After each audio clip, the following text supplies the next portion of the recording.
تو کیا یہ صحیح ہے کہ 40واں اور برسی اس کا کانسیپٹ نہیں ہے اسلام میں، ہمارے دین میں؟ یہ ہے کہ غلام محی الدین بھائی، اصل ہے انتقال کے بعد فوت شدہ کو ثواب پہنچانا، ایصال ثواب جس کو ہم کہتے ہیں، یہ ہے۔ اب یہ آپ اسی دن پہنچائیں، 3 دن کے بعد پہنچائیں، 40 دن کے بعد، تو یہ جو چیز کی جاتی ہے نا، اس کا اصل جو کانسیپٹ ہے وہ ہے ثواب پہنچانا، نیکی کا ثواب پہنچانا۔ اگر آپ اس کو تیسرے دن کو ایسا محفل ارینج کرتے ہیں کہ بھائی انتقال کے تیسرے دن ہم جمع ہو گئے، قرآن خوانی ہو رہی ہے، قرآن شریف ہو رہی ہے، کوئی نیک کام، خاص 40 دن کے بعد جو کہا جاتا ہے 40واں یا چہلم، 40واں یہی ہے، 40واں کے مطلب 40 دن کے بعد بھی ایک اہتمام کیا گیا، جیسے سال کی وجہ سے میں نے برسی کی بات کی نا، آگے جی 5ویں جمعرات نہیں آنی چاہیے، یہ بھی مطلب یہ دیکھیں بہت ساری چیزیں جو ہے نا یہ ایک باتوں کی حد تک ہیں، مگر اصل تصور یہ ہے کہ آپ انتقال کیے ہوئے شخص کو، فوت کیے ہوئے شخص کو ثواب، وہ تو آپ روز بھی کرتے ہیں، ہاں روز کریں، کر سکتے ہیں، اب اس کو تیسرے دن کر رہے ہیں، پڑھیں نام لے کے اس کو آپ تیسرے دن کر رہے ہیں تو اس کو آپ نے سویم کا نام دے دیا، اس کو 10 کے دن کے بعد کہہ رہے تو 10ویں کا نام دے دیا، 10واں بھی ہوتا ہے، 10واں بھی ہوتا ہے، 40 دن کے بعد کہے تو 40ویں کا نام دے دیا، سال کے بعد کہے تو برسی کا نام دیا، ایک برس گزر گیا تو برسی کا نام دے دیا، تو اس کا تصور اسلام و دین میں ایصال ثواب کا موجود ہے نا، لیکن لازم نہیں کہہ سکتے، نہیں فرض واجب تو کوئی نہیں کہتا، اگر واجب تو کوئی نہیں کہتا۔ دیکھیں دو چیزیں غلام محی الدین بھائی، ایک ہے کہ اس چیز کو لازم یا فرض یا واجب کہنا کہ یہ نہیں کریں گے تو گناہگار ہوں گے، وہ گناہگار ہوگا، ٹھیک ہے، اور اس کام کو کرنے کو کوئی کہے کہ یہ کام کرنا گناہ ہے تو وہ بھی گناہگار ہوگا، کہ یہ ایسا کام ہے کہ اگر کریں تو آپ کو ثواب ملے گا، نہ کریں تو گناہ نہیں ہے۔ اس میں یہ بھی کہا جاتا ہے کہ یہ جو پھل فروٹ ہے یا کھانے کی چیز ہے یہ نہیں پہنچتی، سب سے جو چیز پہنچتی ہے ماں باپ کی اولاد کو، اولاد کی ماں باپ کو دعا۔ دیکھیں یہ پھل فروٹ ہے نا، اب ظاہر کینو تو نہیں نہ پہنچے گا، کیلا تو نہیں پہنچے گا کہ ابا جان جناب کیلا بڑا شوق سے کھاتے تھے اس لیے کیلے دی، یا پھر بولے ابا جان آم بڑی شوق سے کھاتے تو آم تو جب سیزن آئے گا تب ابا جان کو پہنچائیں گے، ایسا تو ہے ہی نہیں۔ اصل میں نے ان کو آم دیا، اب تصور کو سمجھے، یہ آم کا ثواب میں اپنے محروم کو پہنچانا چاہ رہا ہوں، یہ میں آپ کو تصور دے رہا ہوں، ٹھیک ہے، اب وہ آم نہیں پہنچے گا، اب ذوالقرنین بھائی کو میں نے آم کھلایا، یہ آم میں نے کھلایا کہ یہ ذوالقرنین بھائی کو میں آم دوں گا تو ذوالقرنین بھائی کا دل خوش ہوگا، مسلمان کو کھلانا ثواب ہے، اس کی پسندیدہ چیز کھلاؤں گا تو زیادہ ثواب ملے گا۔ یہ جو میں نے جو ان کے ساتھ جو یہ جو رویہ اختیار کیا نا اور انہیں جو میں نے کھلایا، یہ کام کار ثواب ہے، تو یہ ثواب کا جو کام کیا نا میں نے، تو یہ ثواب یہ میرے محروم کو میں نے نیت کی کہ یہ ثواب میرے محروم کو پہنچے، تو میں کہا یہ عام کا ثواب ان کو پہنچا دیتا ہوں، تو عام نہیں فلاں شخص سے پیار کرتے تھے اس سے ملو۔ یہ تو لکھا ہے کتابوں میں کہ اگر والد صاحب کے کچھ دوست ہیں، والد صاحب کے کچھ رشتہ دار ہیں تو مرنے کے بعد ان سے اچھا سلوک کرے، اس سے ان کی روح خوش ہوتی۔ میرے بھائیو، سورۃ الحجرات بھی مدنی سورت ہے اور یہ قرآن حکیم کی چند جامع ترین صورتوں میں سے ہے۔ آپ دیکھ لیں کہ اس کی کل آیات صرف 18 ہیں، لیکن ان 18 آیات کے اندر بے شمار مضامین کور کر دیے گئے ہیں۔ یہی وجہ ہے کہ ہمارے کالج لیول کے اوپر، یونیورسٹی لیول کے اوپر جو یعنی دینیات یا اسلامیات پڑھائی جاتی ہے اس میں ایز اے سلیبس اس صورت کو شامل کیا جاتا ہے بیچلر لیول کے اوپر، کیونکہ اس کے اندر کئی ایک اہم مضامین ہیں جو ہماری ایک سوشل لائف سے ریلیٹڈ ہیں، ایک اچھے معاشرے کے اندر کیا خوبیاں ہونی چاہیے، وہ اس کے اندر ڈیٹیل کے ساتھ چیزیں ڈسکس کی ہیں۔ اللہ تعالیٰ نے خصوصاً 8 ایسی چیزوں کا ذکر کیا ہے جو بہت اہم ہے ایک معاشرے کے لیے۔ انشاءاللہ میں ان چیزوں کو بھی کور کروں گا۔ اعوذ باللہ من الشیطان الرجیم، بسم اللہ الرحمن الرحیم۔ یا ایہا الذین آمنوا لا تقدموا بین یدی اللہ ورسولہ، اے ایمان والو مت آگے بڑھا کرو اللہ اور اس کے رسول سے، واتقوا اللہ، اور اللہ کا تقوی اختیار کرو، اللہ سے ڈر جاؤ، ان اللہ سمیع علیم، بے شک اللہ تعالیٰ سننے والا ہے، علم والا ہے. یعنی یہ پہلی آیت ہی اس میں قیامت مضمر ہے. کسی بھی معاملے میں اللہ اور اس کے رسول سے آگے نہیں بڑھنا. یعنی بعض اوقات یہ بھی ہو سکتا ہے کہ کوئی شخص اپنی محبت میں اللہ تعالیٰ کے ساتھ یا نبی صلی اللہ علیہ وآلہ وسلم کی عقیدت کے اندر کچھ ایسے عقائد و نظریات جو ہے وہ امت کو بتانا شروع کر دے یا خود اڈاپٹ کرنا شروع کر دے اعمال کی شکل میں، جو اللہ اور اس کے رسول عز و جل و صلی اللہ علیہ وآلہ وسلم نے تعلیم نہ فرمائے ہوں، اور وہ اسے اللہ کی محبت کا تقاضا یا عشق رسول کا تقاضا سمجھ رہا ہو. یعنی مثال کے طور پر دن رات کے اندر اللہ تعالیٰ نے مسلمانوں پہ 5 نمازیں فرض کی ہیں، ان میں بھی فرض رکعتوں کی تعداد 17 ہے، 2 فجر کی، 4 ظہر کی، 4 عصر، 3 مغرب اور 4 عشاء. اب کوئی شخص اپنی محبت میں یہ کلیم کرے نہیں جی میں مغرب کے بھی 4 فرض پڑھوں گا 3 کی بجائے، زیادہ ہی ہے نا، کم تو نہیں ہے.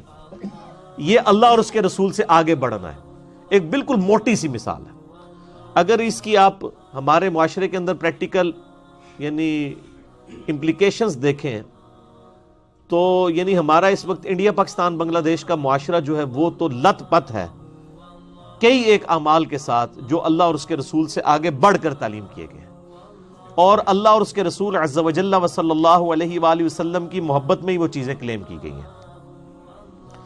حتیٰ کہ وہ چونکہ اب دین کا حصہ بن چکی ہیں. اب جب کوئی شخص ان چیزوں کے خلاف بولتا ہے نا تو جو شخص خلاف بول رہا ہوتا ہے نا اسے بے دین سمجھا جاتا ہے. مثال کے طور پر اس وقت ہمارے جو یعنی کسی شخص کے مرنے کے اوپر ایکٹیویٹیز پرفارم کی جاتی ہیں، تیجا ہوتا ہے، 10واں ہوتا ہے، 40واں ہوتا ہے، پھر جمعراتیں ہوتی ہیں، پھر برسیاں ہوتی ہیں. یعنی آج سے 300-400 سال پہلے تو اس کا کوئی کنسیپٹ ہی نہیں تھا ہمارے مسلمان معاشرے کے اندر. چاہ جائے کہ اللہ اور اس کے رسول صلی اللہ علیہ وآلہ وسلم کے دور کی بات کی جائے، اور اب یہ حالت ہو چکی ہے کہ ایک مسلمان کا مرنا لوگوں نے مشکل کر دیا ہے. یعنی مرنے کے لیے بھی اب کم از کم 40-50 ہزار روپے چھوڑ کے مرے تو تب بھی اس کے پچھلے جو ہیں کوئی ایکٹیویٹی پرفارم کر سکتے ہیں، ادروائز پچھلوں کے لیے مصیبت بن جاتی ہے اگر کوئی مر جائے. ایون اب تو یہ جو امیر لوگ ہیں انہوں نے تو باقاعدہ 40ویں کے کارڈ چھاپنے شروع کر دیے شادی کارڈز کی طرح، اور جو اس سے بھی اوپر کی لیڈ کلاس ہے وہ تو باقاعدہ اخبارات کے اندر اشتہارات دیتے ہیں کہ جی ہمارے پیارے ابا جان فوت ہو گئے ہیں جن کا 40واں فلاں جگہ پہ ہوگا، اور ہزاروں لوگوں کو بلایا جاتا ہے اور سارا دنیا داری والا معاملہ ہو رہا ہوتا ہے.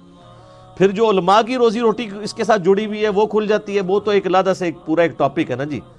اور وہ تو باقاعدہ آپ مدرسوں کے اندر جائیں اور آپ یہ کہیں کہ جی میں نے اتنے قرآن پڑھانے ہیں تو فی قرآن آپ کو ریٹ بھی بتا دیں گے، 300 روپیہ یا 500 روپیہ. اور پھر باقاعدہ جب وہ دعا کروائی جا رہی ہوتی ہے اس میں بتایا جا رہا ہوتا ہے جی اتنے قرآن پڑھائے گئے، اتنی لاکھ دفعہ آیت کریمہ پڑھا گیا، اتنی دفعہ سورہ اخلاص شریف پڑھی گئی، اور پھر بیچ میں کوئی ایک آدھ پرچی بھی آتی ہے اے بھی جناب میرا بھی شامل کر لو، میں بھی اتنا پڑھے.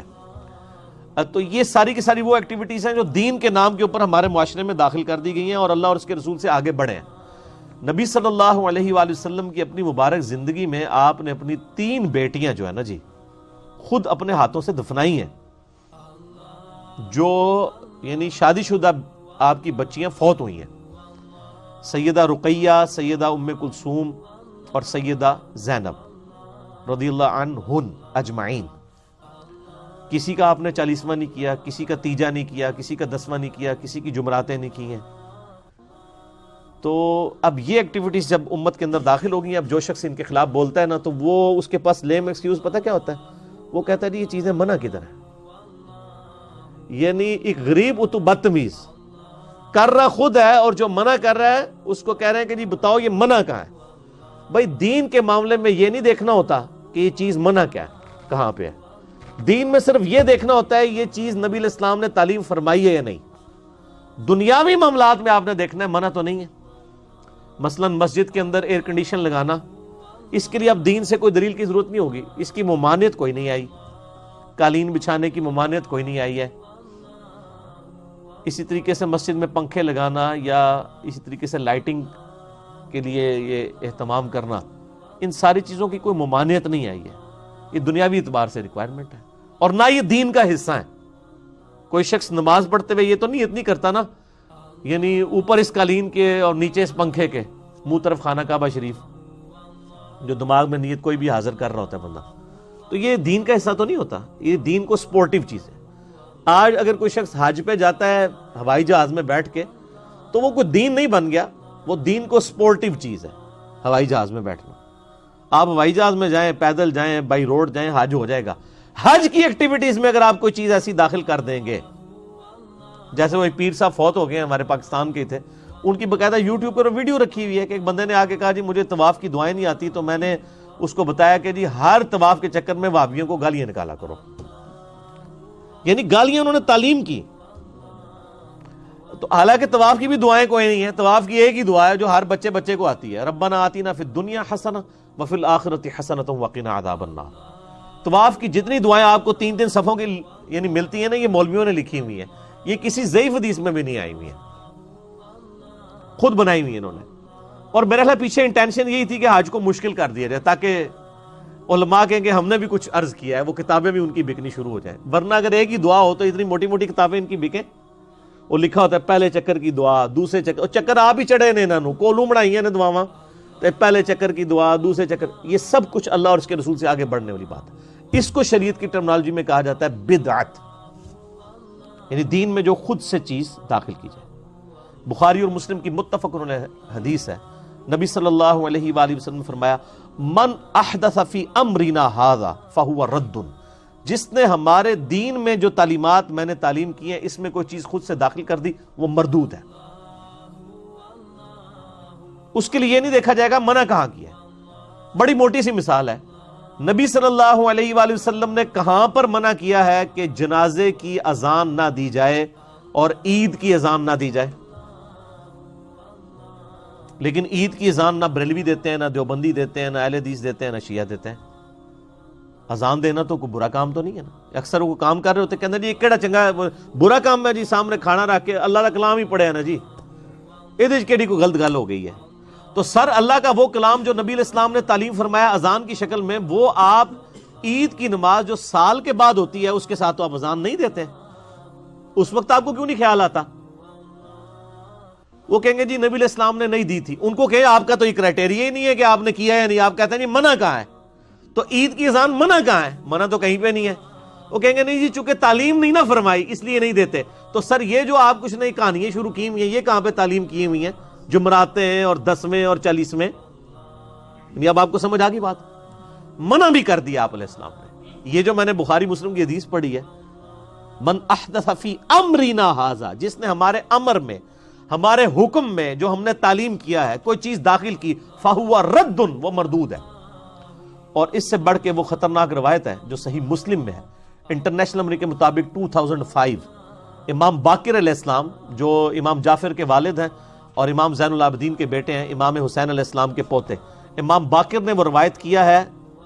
جابر بن عبداللہ سے, صحیح مسلم 2005, کہ نبی صلی اللہ علیہ وآلہ وسلم جب کبھی جمعے کا خطبہ دیتے یا کوئی بھی تقریر کرتے اس کے شروع میں آپ یہ الفاظ ضرور بولا کرتے تھے, اما بعد فإن خیر الحدیث کتاب اللہ, آگاہ ہو جاؤ حمد و صلات کے بعد کہ سب سے بہترین کلام اللہ کی کتاب ہے, وخیر الہدی ہدی محمد صلی اللہ علیہ وآلہ وسلم, اور بدترین کام وہ ہیں جو, اور سب سے بہترین راستہ محمد صلی اللہ علیہ وآلہ وسلم کا ہے, وشر الامور محدثاتھا, اور بدترین کام وہ ہیں جو خود سے دین میں داخل کر دیے جائیں, وکل محدثۃ بدعہ, اور ایسے تمام کام بدعتیں ہیں, وکل بدعۃ ضلالہ وکل ضلالۃ فی النار, اور یہ بدعتیں جو ہیں یہ گمراہیاں ہیں اور تمام گمراہیاں دوزخ میں لے جانے والی ہیں. یہ آخری الفاظ کہ تمام گمراہیاں دوزخ میں لے جانے والی ہیں, یہ اسی سند کے ساتھ سنن نسائی کے اندر الفاظ موجود ہیں, باقی سارے مسلم شریف میں ہیں. تو جب آپ نے فرما دیا کہ سب سے بہترین کلام اللہ کی کتاب اور نبی علیہ السلام کا طریقہ سب سے بہترین ہے اور بدترین کام وہ ہیں جو خود سے دین میں داخل کر دیے جائیں, تو آپ نے کیٹیگوریکلی ہر چیز کو منع فرما دیا. ایک ایک چیز کو تو منع نہیں کرنا تھا نا. ماشاءاللہ امت نے اتنا کچھ شروع کرنا سی کہ وہ پوری ایک لسٹ بن جاندی, اس کی بجائے ایک کیٹیگوریکل جملہ بول دیا کہ جی بہترین کلام اللہ کی کتاب ہے اور بہترین طریقہ وہ ہے جو محمد صلی اللہ علیہ وآلہ وسلم کا ہے, بس اس کے علاوہ جتنے کام دین میں داخل کیے وہ بدترین گمراہی ہے. بات ختم ہوگی. ہاں دین میں جو اچھے طریقے ہیں نا وہ آپ جاری کر سکتے ہیں جس میں اوریجنل دین ڈسٹرب نہ ہو. مثلا قرآن پاک اصل دین ہے, اسی کو کوئی PDF فارمیٹ میں لے آتا ہے JPG کی فارم میں, یا اس کا کوئی سافٹ ویئر بنا دیتا ہے سرچ والا, جیسے ایزی قرآن و حدیث بنا ہوا ہے, یا مکتبۃ الشاملہ احادیث کا سافٹ ویئر بنا ہوا ہے, یا امام بخاری امام مسلم نے حدیث کی کتابیں حدیثیں جمع کر کے ایک بکش فارم میں دے دی، حالانکہ نبی علیہ السلام یا صحابہ حضرت ابو بکر کا تو کوئی آپ کو صحیح ابو بکر یا صحیح عمر یا صحیح عثمان یا صحیح علی تو نہیں ملتی نا. تو اس وقت زبانی حدیثیں یاد کی جا رہی تھی، پھر آہستہ آہستہ انہی کو ریٹن فارم میں لے آئے. یہ اسلام میں ایک اچھا طریقہ تھا. یہ دین میں نیا چیز داخل تب ہوتی جب یہ حدیثیں خود سے بنا کے داخل کی جاتی، اور اس کی جو ثبوت میں نبی علیہ السلام نے خود ہی فرما دیا. صحیح مسلم میں حدیث ہے، جس نے اسلام میں اچھا طریقہ جاری کیا تو جتنے لوگ اس پر عمل کریں گے ان کا ثواب بھی اس شخص کو ہوگا، اور عمل کرنے والوں کے ثواب میں بھی کمی نہیں آئے گی. اور جس نے اسلام میں برا طریقہ جاری کیا، جتنے لوگ اس پہ عمل کریں گے اس کا وبال بھی اس بندے پہ ہوگا، اور اس جو عمل